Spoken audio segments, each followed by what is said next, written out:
super early. 7:15. I guess it's not that early. It was when I left. 6:30. On the way to the DMV, and I've got the trailer behind me,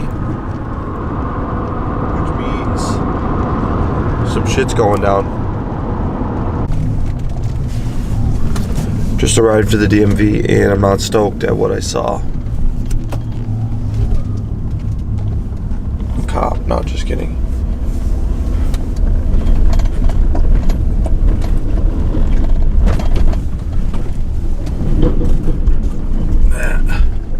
Alright, so as you know, I just got Anna's new daily behind me. A lot of people were asking about the paint and stuff. I just want to go over the car. This is kind of just for the people that are interested in the car itself. People said this quarter panel looks like a different color from this door, but I think it was just the fluorescent lights, because if you go side to side, it looks pretty good. There's no signs that this quarter panel was repainted. I'll just show the whole car and then I'll talk about it. I did run the Carfax on this car. It's jumped all over, but it has had damage to this fender, the roof, and I believe this part of the bumper. You can actually see the bumper is definitely a different color. I don't know if you can see on the camera. It's just darker. It looks a little darker. Or maybe this quarter pin. No, the quarter panel lines up with the door. So either way, I didn't really care about like prior damage, just because the car runs good and all that. Realistically, prior damage in like a daily for my girlfriend doesn't affect me. It's not like my GTR or something where I'll give a shit about it. I care about the car, but you know what I mean, I'm sure. Just don't care about its history as long as a corner wasn't ripped off or it was totaled or something.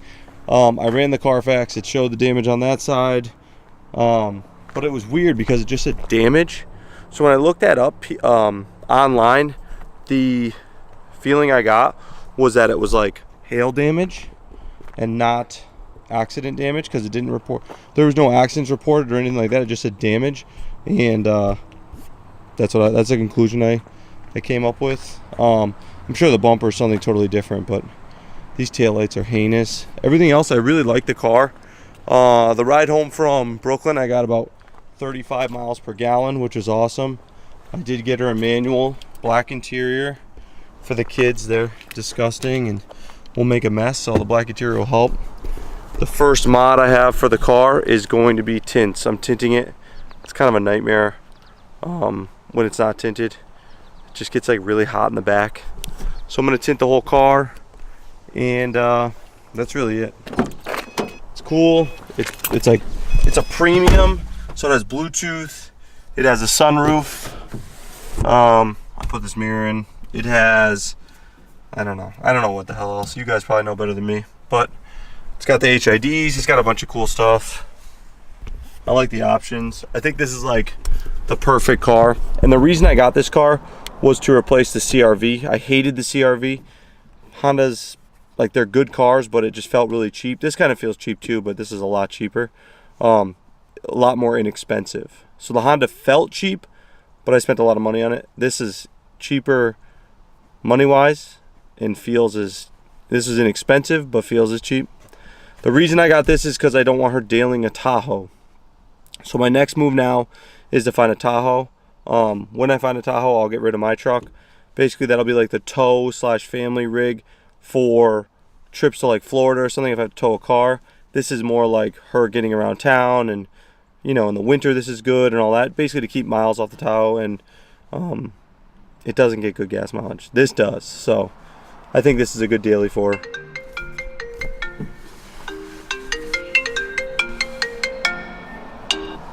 Yo. I have a sick idea for a clickbait. Hold on, I'm recording. I'm going to end the recording. And I just recorded that, so that's so funny. A lot of people have been asking about like the secret, the secrets. We're not trying to like have a secret with this, with what we're doing. It's just a project that isn't finished yet.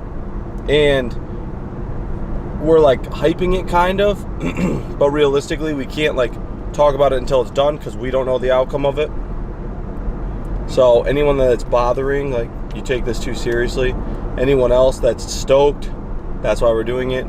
Trust me when I say we're not just keeping secrets to like make fake hype. We're doing this to bring you better content. I'll just explain it. I've got like a real problem with the way that the content works on my channel, and Chris's is similar.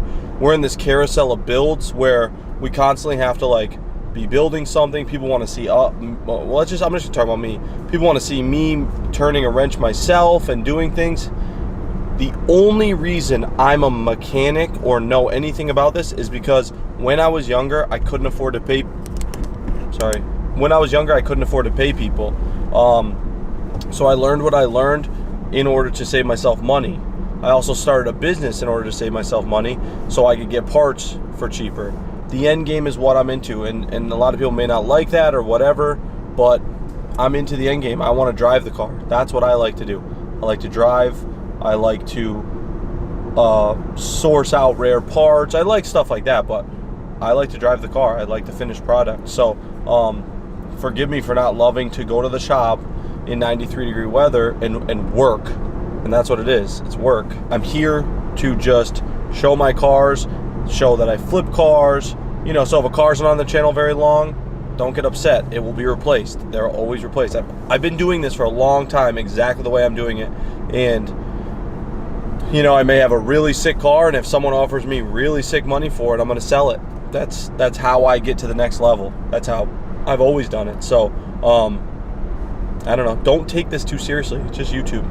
If I sell a car, if I abort a project, if I do anything, there's an end game. There's an end goal in sight. So that's all I really have to say about that. And I hope you guys are excited for what we're doing, from what you've seen. That's the other thing. We like show you not the interesting part, but we're showing you what we're up to and why we may not be like putting as much effort into this right here. You know, this morning, right now it's 3 o'clock.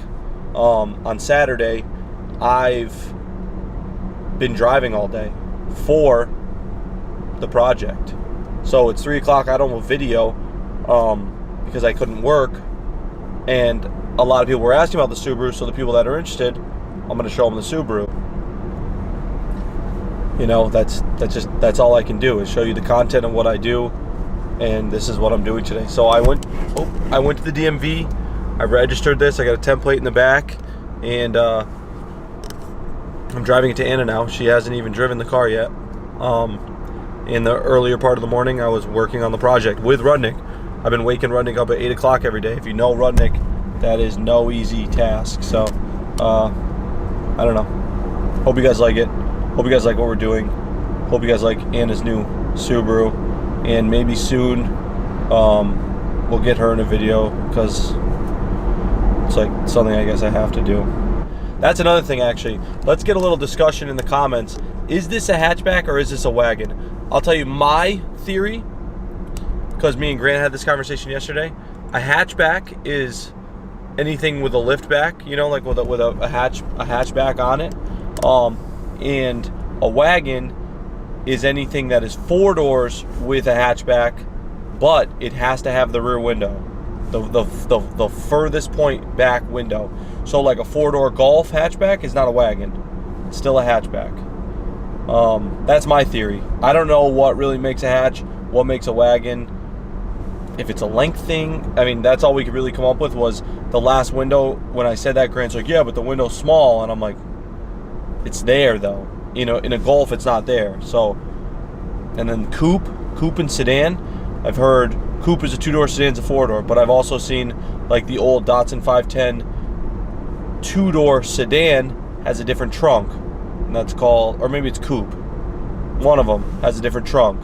So I don't know. If someone knows the answer, put it in the comments, and I'll see you guys tomorrow when I'm going to get back to work on the slick top. I think we're gonna put the motor in tomorrow, and when I say I think, I'm like 90% sure. Got to put the pedals in permanently. Got to put the brake booster and all that stuff in permanently. Make sure all that's good, and then the motor's going in. So that should be tomorrow. It'd be cool if we could fire it up, but I doubt it, unless we really just busted ass on it. So that's it. I'll see you guys tomorrow.